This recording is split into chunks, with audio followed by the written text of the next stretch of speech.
Herkese merhaba değerli dostlar. Bugün yine network marketing sektörüne yönelik eğitim dizimizin 7. bölümüyle sizlerle birlikteyiz. Astana'da çok güzel bir ortamda sizler için çektiğim bu videoda görüyorsunuz güneş ışıkçıdı.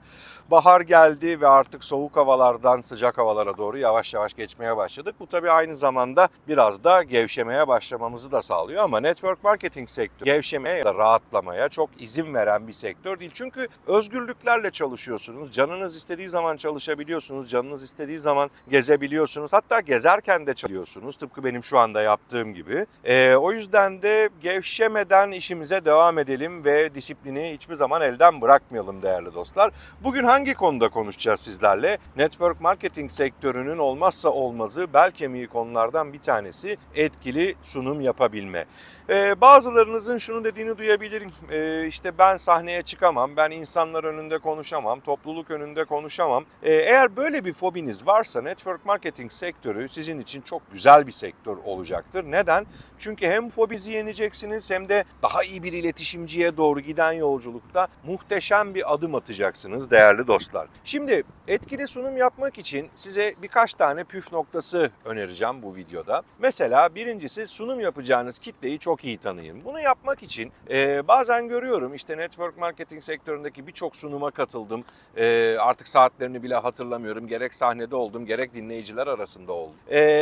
Asla şunu yapmayın değerli dostlar. Dışarıda bekleyip bir sunuma girmeyin. İki şeyden dolayı. Birincisi sizden önceki konuşmacı hangi konuda bıraktı ve oradan hangi konularla ilgili flashbackler, geriye dönüşler yaparak konu bütünlüğünü sağlayabilirsiniz. Bu çok önemli bir detay. İkincisi de konuşacağınız kitlenin içinde gezerek, yanlarında oturarak onları tanıyıp dil kalıplarınızı ona göre değiştirebilir hale geliyorsunuz. Yani onları dinliyorsunuz değerli dostlar. Karşınızda kaç kişinin olduğu önemli değil. Onları dinleyip dinlemediğiniz ve onlarla aynı dili konuşup konuşamadığınız çok önemli. Çünkü her dili her yerde konuşmamak gerekiyor. Bazen diyeceksiniz ki efendim nasılsınız? İşte ceket giyiyorsanız ceketinizin önünü ilikleyerek. Bazen de diyeceksiniz ki baba ne haber ya? Aslında aynı şeyi soruyor olmanıza rağmen dil değiştiği için buradaki kitle sizin için büyük önem arz etmeye başlıyor ve tabii sunumlarınızda basit ve anlaşılır bir dil kullanın. Neden basit ve anlaşılır bir dil kullanıyoruz? Çünkü network marketing sektörü çok halka açık bir sektör. Yani şu seviyedeki bir kültürel seviyeden bu seviyedeki kültürel seviyeye kadar çok farklı kişiler aynı salonda aynı konuyu dinleyerek yani sizi dinleyerek bilgi edinmeye, ilgi edinmeye çalışıyorlar. Yani bilgiyi edinirken aynı zamanda ilgiyi de edindirmeniz gerekiyor değerli dostlar. O yüzden biraz network marketing sektörünün sunum teknikleri diğer eğitim programlarındaki sunum tekniklerinden biraz daha farklıdır. Çünkü hem bilgi vereceksiniz hem de ilgi uyandıracaksınız ve o günün sonunda başka videolarımda değindiğim satış kapamaya doğru gideceksiniz ki bu eğitim dizisinin içinde satış kapamayla ilgili de bir videom var. Onu da seyretmenizi tavsiye ederim. Tabii ki de basit ve anlaşılır bir dil kullanmanın en önemli şeyi hedef kitleyle uyum. Yani oradaki kitlenizle uyumu yakalamak ve o uyumu yakaladıktan sonra da o kitleyi yönetebilir hale gelmek değerli dostlar. Aynı zamanda iletişim engellerini aşmak. Çünkü mesleki jargonlarınızda kullandığınız özellikle ürünlerinizin içindeki Latince kelimeler ve bu kelimelerin aslında diğer kişilere yabancı olmasından dolayı kendi iç jargonunuzda kullandığınız kelimeleri çok fazla kullanmamaya çalışın. Ama diyeceksiniz ki işte Latince kelimeler vesaireler kullanmadan mesela ürünün adını söylemeden ben ürünün adını demiyorum arkadaşlar ama bunun içinden başka mesela bazı arkadaşlar İngilizce kelimeler çok katıyorlar işin içine ya da başka dillerden kendilerini kültürlü göstermeye, bilgili göstermeye çalışıyorlar ama bu iş böyle olmuyor değerli dostlar. 6 yaşında bir çocuğa anlatır sadelikte ve gerçekten 70 yaşında birine dinlemesini sağlatacak olgunlukta bir konuşma geliştirmeniz gerekiyor. O yüzden de bu konuda basit ve anlaşılır bir dil kullanmanız sizin diğerlerinden çok daha farklı ve öne geçmenizi sağlayacak önemli şeylerden bir tanesi. Tabii aynı zamanda ürünü ve fırsatınızı daha ilgi çekici hale getiriyorsunuz. Çünkü karşınızdaki kişiler anlayıp doygun bir bilgiye ulaşabilme fırsatı yakalıyorlar sizin bu sunumunuz sayesinde. Aynı zamanda da değerli dostlar duygusal bağ kurmanızı sağlıyorlar. Çünkü insanlar anlaşıldığını hissederlerse gerek sahneden gerek birebir konularda eğer insanlar anlaşıldıklarını hissederlerse o zaman sizle duygusal bağ kurmaya başlarlar. Hani diyor ya birçok yerde duymuşsunuzdur. Ağ kurmayın, bağ kurun. İşte bunu yapmanız için aynı zamanda gerekli olan şeylerden bir tanesi basit ve anlaşılır bir dil kullanma ve tabii ki de netliği sağlama. Çünkü ne söylemek istediğinizi, nasıl söylemek istediğinizle birleştirdiğiniz zaman karşı tarafın algısında belirli şeyleri değiştirmeye başlayabiliyorsunuz. Tabii ki de basit ve bir anlaşılır dil kullanma aynı zamanda size güven oluştururken öğrenme kolaylığı da veriyor. İnsan olan, yani iyi bir iletişimci insan olan kişiler baktığımız zaman hep basit ve anlaşılır diller kullanırlar. Bunu neden yaparlar? Öğrenme kolaylığını sağlamak için. Öğrenme kolaylığı dediğimiz şey şudur. Basit olan ilgi çekicidir değerli dostlar. Basit ve kolay olan ilgi çekicidir. Ne kadar işi kolaylaştırır anlamayı tabii ki de. İşi anlamayı kolaylaştırırsanız yapacağınız çalışmalar o kadar daha rahat olmaya başlayacaktır. Çünkü öğrenebilme yeteneği her insanda mevcut. Birisi bir tekrarda öğrenebilirken birisi birkaç tekrarda öğrenebilir. Bu işin doğasında var. Herkes aynı hızda olmayacak. Ama siz öğretme kabiliyetinizi, aktarma kabiliyetinizi, sunum yapma kabiliyetinizi basit bir dile doğru çekerseniz insanların öğrenmesini de kolaylaştırabilirsiniz değerli dostlar. Ve tabii ki de her eğitimin, her sunumun olmazsa olmazı geri bildirim alma kolaylığı. Böylelikle basit bir dil kullandığınızda alacağınız geri bildirimler de negatiften pozitife doğru çok ciddi oranda değişmeye başlayacak. Bir diğer konu da değerli dostlar hikaye anlatımı. Her hikayeleştirebilirsiniz. Her şeyi hikayeleştirebilirsiniz. Kendi yaşadıklarınızı da hikayeleştirebilirsiniz. Şirketinizin yaşadıklarını da hikayeleştirebilirsiniz. Ürünü de hikayeleştirebilirsiniz. Ya da kurgu yaparak bir konuyu bir hikaye içine yedirip de anlatabilirsiniz.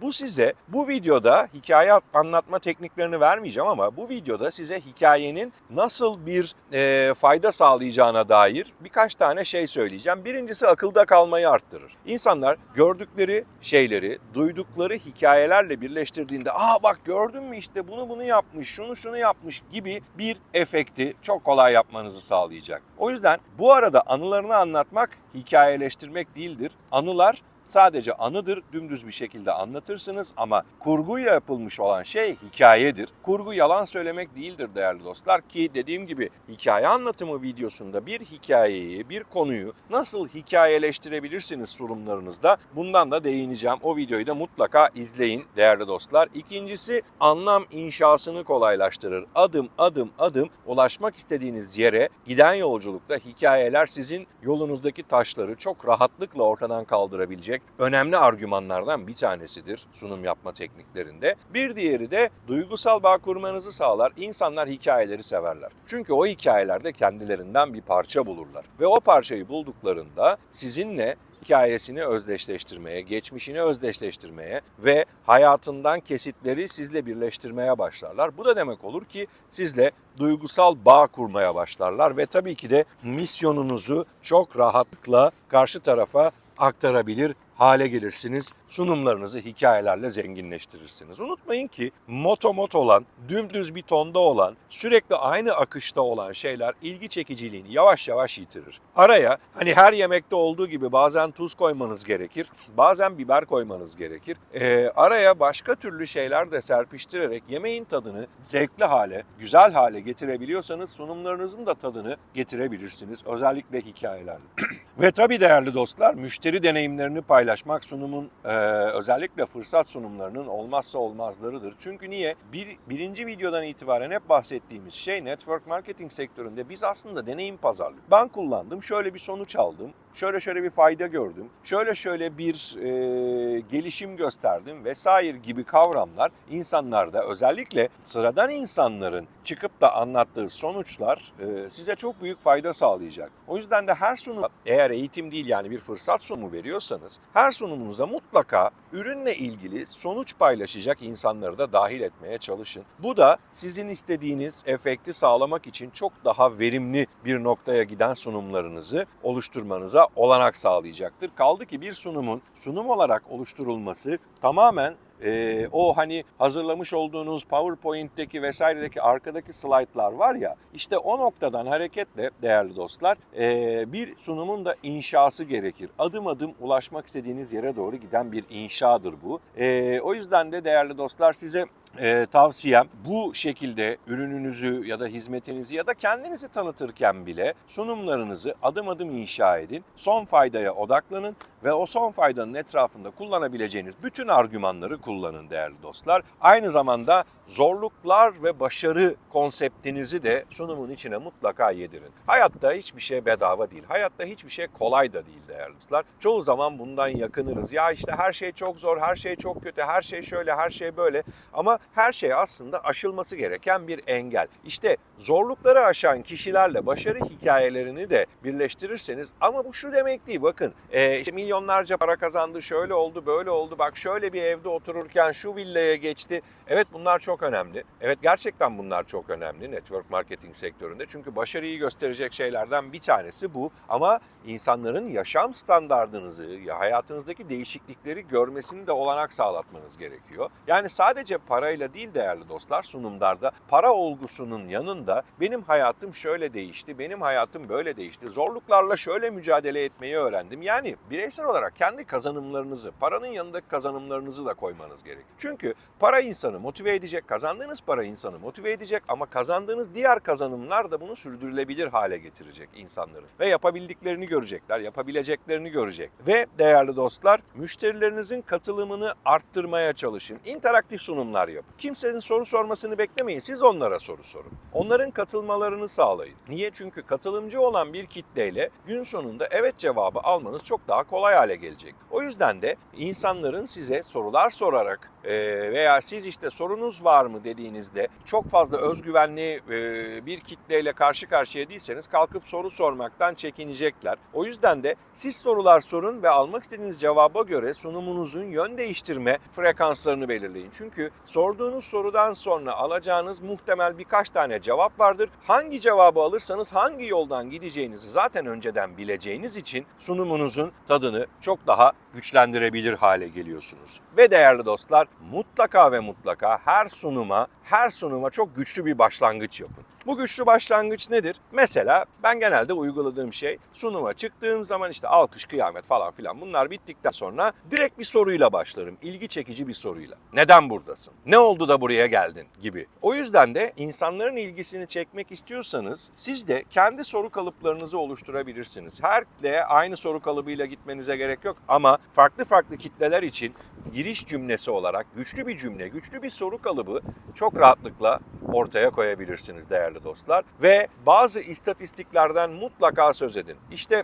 dünyada mesela wellness sektöründeyseniz hastalıkların artmaya başlaması ya da stres kaynaklı hastalıkların son 50 yılda nereden nereye geldiğinin gibi çeşitli istatistikler insanların ilgisini çekecektir. Hani şey vardır ya, böyle bazı sosyal medya platformları ya da işte bazı aktüel medya platformları geçen yıl ne olmuştu diye ya da işte geçen yılın en çok izlenen videoları, geçen yılın bilmem neleri diye her sene sonunda böyle çeşitli istatistikler yayınlarlar ve sen de onları keyifle izlersin ya. İşte onun gibi düşünün. Siz de bazı istatistiklerle son 50 yılı, son 100 yılı insanoğlunun gelişimiyle başlayıp hayat kolaylaşırken aynı zamanda karşılaştığı o kolaylıkların getirdiği ikincil etki zorluklar. Mesela eskiden insanlar daha fiziki işlerle, bedeni işlerle iştigal ettikleri için vücutları daha sağlıklıydı ve daha sağlıklı olan vücutlarında daha güçlü işler yapabiliyorlardı. Zamanla işte ev makinalarının gelişmesi, çamaşır makinesi, bulaşık makinesi, odur budur gibi şeylerin gelişmesi, işte tarladaki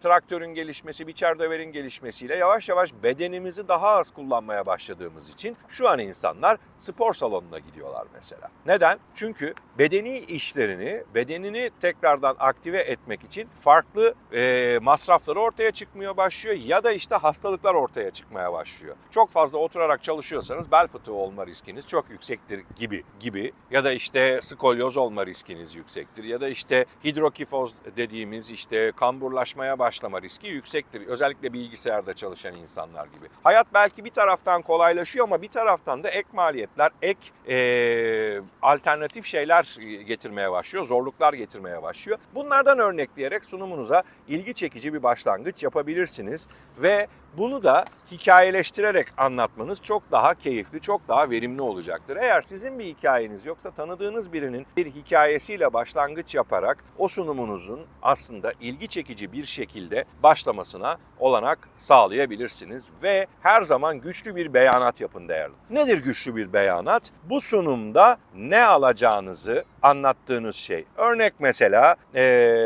bu ürün sadece enerjinizi arttırmakla kalmaz, yaşam tarzınızı da dönüştürür. Bu güçlü bir beyanat. Bu sunumdan sonrasında hayata bir daha aynı bakmayacaksınız. Bu da güçlü bir beyanattır. Yani girişinizi yaptıktan sonra ana konuya geçmeden önce mutlaka güçlü bir beyanat yapın ki kitlenin ilgisini o tek cümleyle sonuna kadar tutmaya yardımcı olacak argümanları da kullanın değerli dostlar ve gizemli bir soruyla merak uyandırın. Şimdi mesela bu ürün aynı zamanda hayat tarzınızı dönüştürecek. Peki dönüştüren insanlarla da tanışmak istiyor musun? Ya da nasıl dönüştüreceğini sana anlatsam beni dinler misin? Biraz da gizem yaratıp o gizemi sunum sonuna kadar sürdürebilirseniz muhteşem bir sunuma imza atmış olacaksınız değerli dostlar. Ve ondan sonrasında da aşağıya indiğinizde gelecek soru cevaplarla belki de eğer bir fırsat sunumuysa satış kapamaya çok daha kolay, çok daha emin adımlarla ilerleyebilir hale geleceksiniz değerli dostlar. Mesela size birkaç tane de örnek vereyim